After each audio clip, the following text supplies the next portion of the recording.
Hey everyone, it's Jason. Welcome to another Marvel Champion card game, the living card game expansion. This is a scenario pack for the Once and Future King. So what this says is, you have your base game, or if you can buy it, you buy your heroes. You can basically play this as a new villain to play against. If you don't want, you're getting tired of playing against, the Rhino and Claw and Ultron. You can play this, or if you've already beat the Wrecking Crew and the Green Goblin a bunch, or Rise of the Red Skull just came out. If you beat the snot out of him, or if you just want to try some new stuff, we have Kang to fight. So this will be time travel. So expansion cards can have some extra stuff in there. We'll kind of go through. We're going to have some new keywords. Insight. When a card with Insight, X keyword is revealed, place X threats on the main scheme. Piercing. Piercing keyword charges through tough, so you discard the tough before dealing damage. Villainous. When a minion with the Villainous keyword activates, give it a face-down boost card from the top of the encounter deck. When you resolve that minion's activation, turn the boost card face up and applies boost icons to the minion status with activation. If the boost card has a boost ability to resolve its effect, discard the boost after the activation. So every time it activates, it gets a new boost. Interesting. Setup, creating separate game areas. Well, I'll kind of go over that. It's just has a very interesting thing on there. So it's kind of neat because it's like you played the base game with Rhino, Claw, and Ultron. And even though each one played differently, they'll, different styles of how they, needed to win or what they did, they all played the same way. Then you got Green Goblin, which is the first expansion. And it was different because you had a villain that flipped over. He went from, a alter ego side to not. So that was different, interesting, made the game. And then you had the Wrecking Crew, which instead of having one villain, you had to fight four at the same time. So that was interesting and different. And then came out the Rise of the Red Skull expansion, which kind of put everyone sort of back into the same idea of the base characters. They all kind of played the same way. They didn't have anything too crazy. A little bit, to some extent, because they had some specific decks. Like Crossbones had a specific weapons deck that he used, and Taskmaster had his captive heroes, and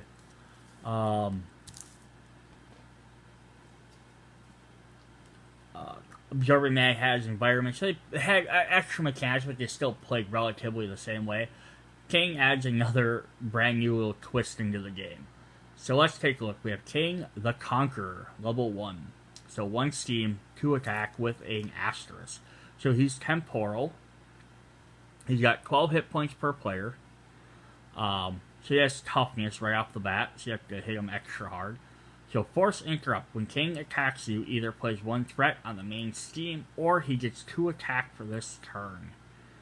When defeated, advance the main steam to stage 2 at the end of the phase. So when you beat him, he's going to jump. The main steam is going to jump. So what I'm going to do is find the steams quick.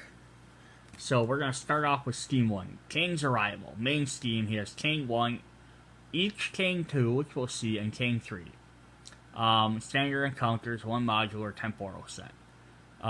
Set up each King 2 and King 3 and King's Dominion, set the steam aside, remove each player obligation card from the game, and shuffle the encounter deck.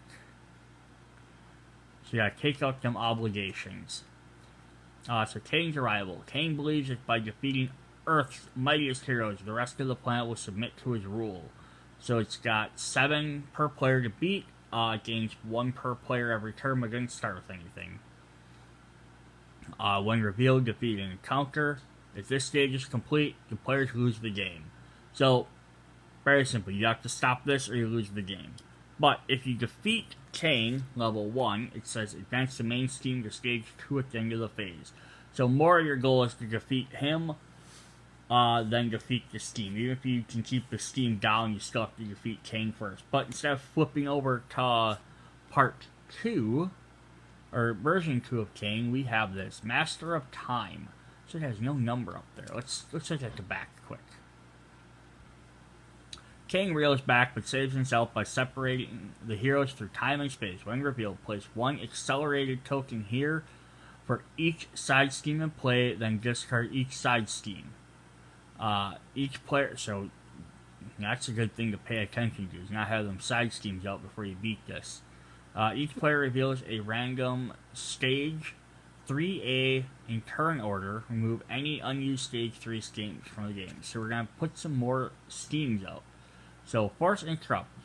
When an acceleration token would be placed on another steam, place it here instead. Players do not join this game area unless there are no other game areas remaining. When all players have joined this game area, we advance to stage 4. So, when set 2 comes out, it's kind of just hanging out here. And then we have to play a bunch of stage 3s. So there are actually 4 of them. So what this represents is Kang separating the heroes. They all have the same 9, they have +1, but they do have some extra different stuff, like starts with 2. So if you're playing a 2-player game, you'll just randomly choose 2 of these. If you're playing a 4-player game, you'll select all 4. Then each player has to fight against each one of these separately. So we have the present and future war. When revealed, create your own game area and place this steam in it. Add Kang Scarlet Centurion to the game area and deal yourself an encounter card. So someone has to fight the present future war. Force response. After the stage is complete, place 1 set aside Kang's Dominion face down under stage 4A. At the end of the phase, remove Kang Scarlet Centurion from the stage game and combine your game area with the other players. If all players at the stage are defeated, this stage is complete. So if you're defeated, you lose. But if you win, then this goes away, and it goes underneath. You get Kang's Dominion, goes under set 4, and we'll get to that. It's a little confusing when you're first just reading about these. And then you join one of the other players. So let's look at Scarlet Centurion. So he has 0 steam, but he has 3 attack. With toughness, temporal, his attack gains piercing, and when defeated, you remove the present future war from the game. At the end of the phase, join another gamer. So it's 18 hit points. It's only going to be 1 person fighting him, so it's not like per player. But you do 18, you defeat him, then you join another player. Alright, what do we got up next? The other one, we have the Realm of Ramatut. This is the same thing, just add him. Deal yourself an encounter card. And then you just set aside, put him there if you're defeated. It's just the same idea. They're all going to be the same thing. Let's look at Ramatut. I'm not going to reread every card when the same. So he has 1 steam, but he has 2 attack. Toughness gains 1 attack for each obligation in play. When defeated, remove the Realm of Ramatut from the game and have him join somewhere else. He also has 18 hit points. We have Inexorable Fate. Here we add Kang Iron Lag, and we gain an encounter card. And it's all the same stuff. It's just +1 every turn, starts with 1. Let's look at our good old buddy Iron Lag. So Kang Iron Lag has 1 steam, 2 attack. He has Retaliate 1 in toughness. And when you defeat him, you remove it and join another game. And then finally, we have the Chronolopolis, which adds Kang Immortus. And you get an encounter card. It does all the same stuff as the other ones. And then Kang Immortus 2 and 2 with toughness, cannot take damage while a minion is in play. When defeated, remove the Chronolopolis from the game, join the other game areas. Then, once those are all beat, we will go to stage 4. So it says, use your enemy's technology to reunite the present day just in time to counter Kang's assault on Earth. When revealed, reveal Kang 3, add him to the game area, Reveal each face down Kang Dominion under his stage. When revealed, each player searches the encounter deck, discard pile, and set aside area for their nemesis minion, puts into play and engages with them. Shuffle the encounter deck. If this game is completed, you lose. So that's 10 per player, 1 every turn, and you have to fight your nemesis right away. So let's look at Kang the Conqueror. So it's number 3. So he has 2 attack, 2 steam, temporal, toughness, force interrupt. When Kang attacks you, either place 1 threat on the main steam or he gets +2 attack for this attack. So just like the first one, and when defeated, the players win the game. He has 20 health per player. And you can kind of see how he jumps up from his form 1. So he gains 1 more steam. When he attacks, you place 1 threat on the main steam, or he gets 2 attacks. That's the same, and then so he just gains some more hit points, basically, a little bit more steaming power. Where are these?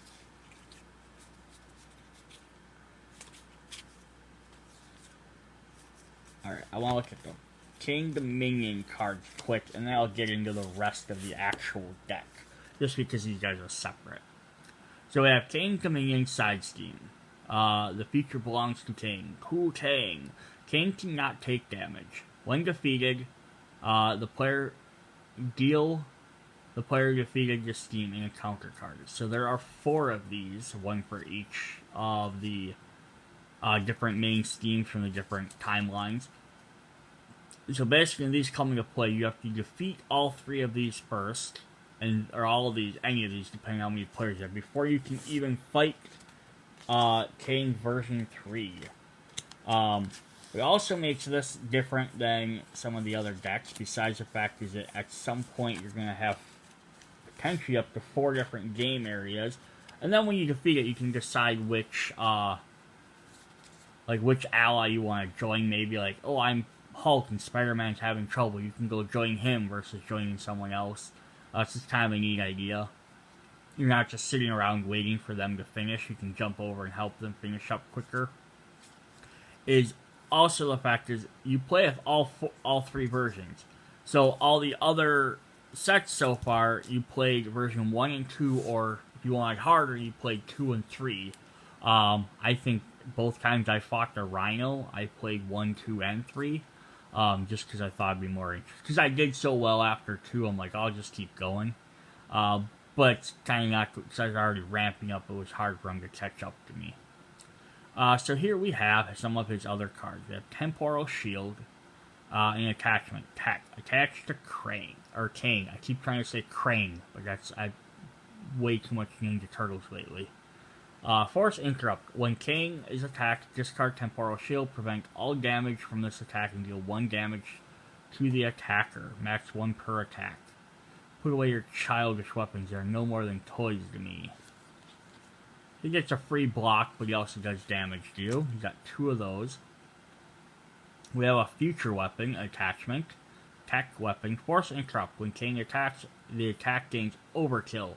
If this attack damages a hero, that hero is stunned. After this attack, discard future weapons. Like myself, let you know the combat means something more.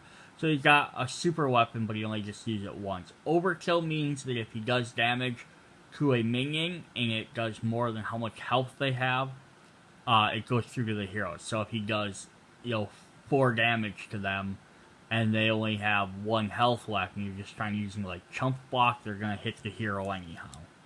He's got 2 of those. We have Attachment, Frozen in Time, Temporal, attached to your identity. Force Interrupt, when an attached character would be ready, discard this card instead, so it stops you from readying for a turn. Boost, attached to your identity, so it can get attached again.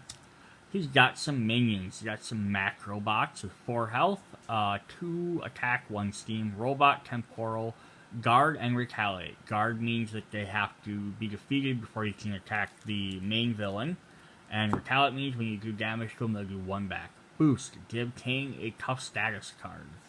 He's got a few of those. Here's another interesting thing about his deck. We have obligations. So we have weakened. So if you draw this, you gotta put it in your deck. Forced response. After you play it, and then it stays out like the other obligations would be, your regular hero ones. So forced response. After you use a basic hero power, take 1 damage. Alter ego action. You can discard a strength resource from your hand to discard this obligation. History is made by the deeds of the strong, the brave, and destiny is forged. So you know what I mean? Like, get rid of it, it just goes back into the deck. We have Stolen Memories obligation. When revealed, place the top 8 cards of your deck face down under this card. Alter ego action. Discard a tech resource from your hand, discard this obligation. Discard each face down card under this obligation. Now you gotta get rid of the top cards so you can't use them, then they discard them anyhow. We have Depowered obligation. You cannot play hero-specific cards. Your alter ego. Discard a hero-specific card from your hand. Discard this obligation. Greater men than you have trembled at my name. Lesser men than you have fainted at its mention. Kang is kind of a dick. Time travel hijinks obligation. Temporal. Most of his cards are temporal. When revealed, discard the highest cost card you control, then place it face down under this card. Alter ego action. Discard an energy resource from your hand to discard this, and then discard each face down card under this obligation. And he's got 2 of those. Side schemes. Corrupted time stream. Players cannot trigger alter ego action abilities on obligations. So that sucks. You have to take care of them other cards before you can take care of them obligations. When revealed, each player must either discard one random card from their hand, or place 2 threat here. We have a ping down. When revealed, place 2 threat for each obligation in play. And it's got a hazard symbol. Rampage. When defeated, discard your top card from the encounter deck until a minion is discarded. Put that minion in play, engage with the player who defeated this scheme. Got a couple of those. Alright, we are in deck number 2. Thought there was a quick way to open these. Nope. Yeah, so far, Kang seems pretty interesting. Doesn't really care about what the alter egos are doing. He's all about the heroes. He wants to fight the heroes.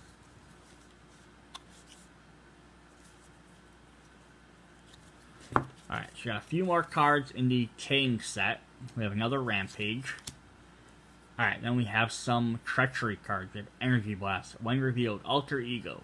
Discard an ally or support card you control. If you cannot, discard gain Surge. When revealed as a hero, Kang attacks you. We've got 2 of those. Manipulated time stream. When revealed, discard each event from your hand. If no events are discarded, discard gain Surge. These conquerors who change the world. Time travel hijinks with the box art picture. Surge. Oh, great. See, automatically gets another one. When revealed, each player takes in 1 indirect damage for each obligation in their play area. And there is what? I think 8? So that's quite a bit. Boost. This card gains 1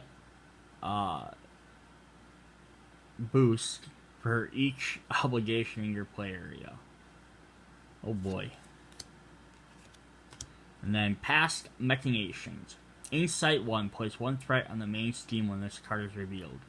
When revealed, each player searches the encounter deck and discard file for a different obligation and reveals it and shuffles the encounter deck. So I think though there are them obligations, but if I remember, the startup said, if I can find it. So I kind of just shuffled all these together really stupidly, didn't I? One. Here we are. Yeah, so setup. When you're setting up Kang 2, Kang 3, Kang's Dominions, set aside. Remove each player's obligation cards from the game. So his obligations in here. The upside is you don't have to face your own obligations. So that's kind of a slight advantage.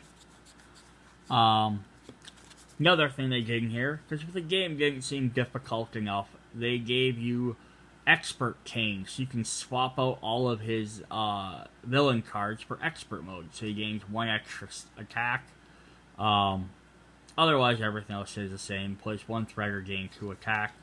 And then he also, all his version 2 forms have them, so they gain better stats. But I think all their other attacks stay the same. I think their abilities go up, and their health goes up. From 12 to 15, 18 to 22. Ramatut, Scarlet Centurion, and then his goes up to 25. So just their stats go up. But it's kind of cool that you have the option of playing something to make the game, like a villain to make the game a little bit harder. And I think that was also because, like I said, every other game you've always had the option of playing like 1 and 2 or 3 and 4. This one you didn't have that option. Even like the Wrecking Crew, you could play sides A or side B, I think. So you had some option of playing. So this is a way for them to make it so you could play a more difficult version. But you always have to play all 3. Now we have his temporal mod, his encounter mod. So we have Ancient Warrior, Soldier, Quick Strike, and Boost. You are stunned. 2 of those, 3 of those. We have a Chitauri Soldier, who has Force Interrupt. When Chitauri Soldier attacks, discard the top card of the encounter deck. Take indirect damage equal to the number of boost icons on that card. And we have a Tyrannosaurus Rex, who has no steaming. But what is interesting is it's 0 steaming, not a dash. So if you have something that lets him gain steam power, he can actually steam. Because unlike that, it's not like the Hulk, who has a negative sign, who can't do any steaming no matter what. Toughness, and he gains piercing. And then we have the Time Portal. Force Interrupt. When this team is defeated, shuffle it into the encounter deck instead of discarding it. So it just keeps coming back. So a little fun one you can add into your other decks. We have another little tiny one here. We have the Achrononauts. So we have Apocryphus, 1 steam, 3 attack, 4. His elite temporal. When revealed, discard an ally or support you control. Boost. Exhaust a character you control. Give this enemy another boost card. Death Hunt 9000. 1 steam, 1 attack. Villainous. So when this card activates, it gets a boost card. So I feel like the attacks aren't there, but 6 health? Oh my. Give this enemy a tough status card and another boost card. Oh boy, these boosts are terrible. Sir Raskin. Guard and Retaliate. Boost, take 1 damage. Give this enemy another boost card. The Terminatrix. Quick Strike. Terminatrix attack, gains piercing, and boost, give it 2 more boost cards. So throw these guys in if you want to fight some, have to deal with a bunch of boosts.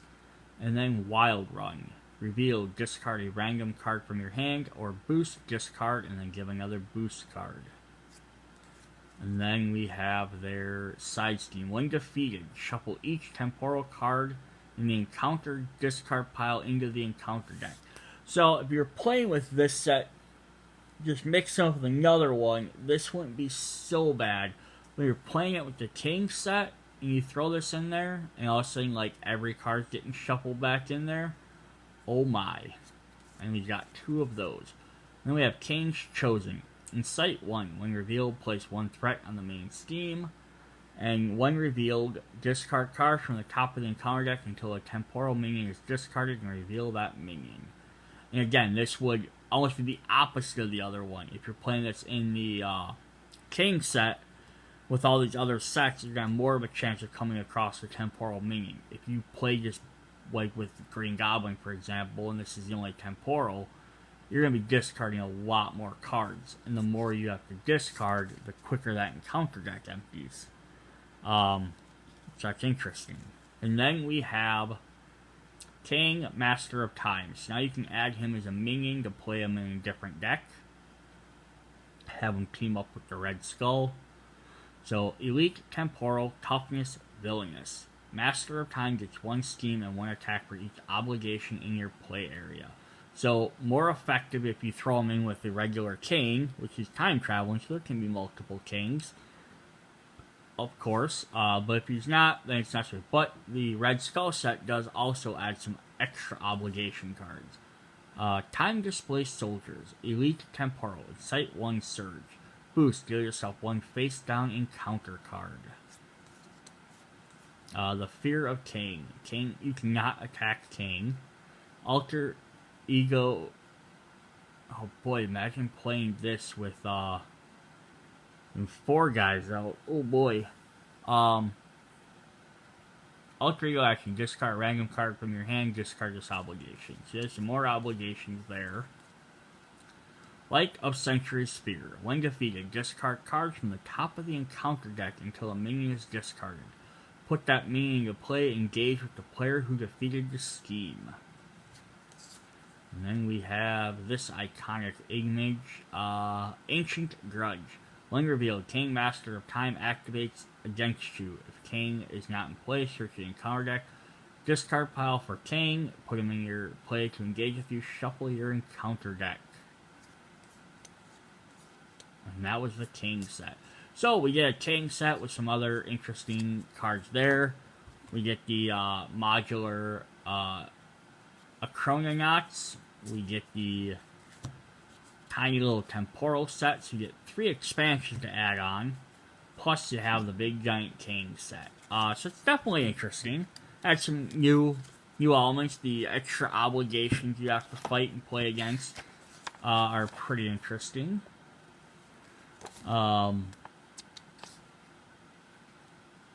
Players say game area are free to defend each other, attack minions. Basically do what you normally do. If a player is danger and be defeated by Kang 2, a player should change to Alter Ego form and recover hit points. It's better to let Kang 2 complete his main scheme than let a Kang 2 defeat your hero. Adding extra, some modular difficulties. That's interesting. But they added difficulty levels to the modular encounters. So like Acronauts are 6, Master of Time is 8, it's a 6, and that's a 4. Interesting. How to resolve effects. So I'm just going to look at some of the rules here if you want to see them. Otherwise, you can end the video. Affects each player in the game area is the only person there. Can 2 players control the same unique cards while in different game areas? Yes. But cards cannot affect other game areas. But once a player combines, they must discard unique copies. So that's like saying if one person's playing Captain Marvel and one's playing Spider-Woman, when you get into separate areas, you're allowed to play their signature allies. But once you join back together, then you have to discard them. So it's kind of a neat idea. Status effects, Master of Time. If I use a Master of Time counter to play a Kang Scenario, can Master of Time minion enter playable Kang? Yes, the minion Kang has a different subtitle, Master of Time. Interesting. There's our credits for all those cool people. Alright, so that's Kang. Once and Future Kang as the next one. So the next sets that we'll be looking for. Let's see if there's anything special in here. Nope. The next sets that will be coming out will be the Ant-Man and Wasp set. And then followed up by Quicksilver and Scarlet Witch. And then eventually we'll have the big expansion of Galaxy's Most Wanted with Groot and Rocket. Yeah, so check it out. Check out my other videos. See you guys later. Bye.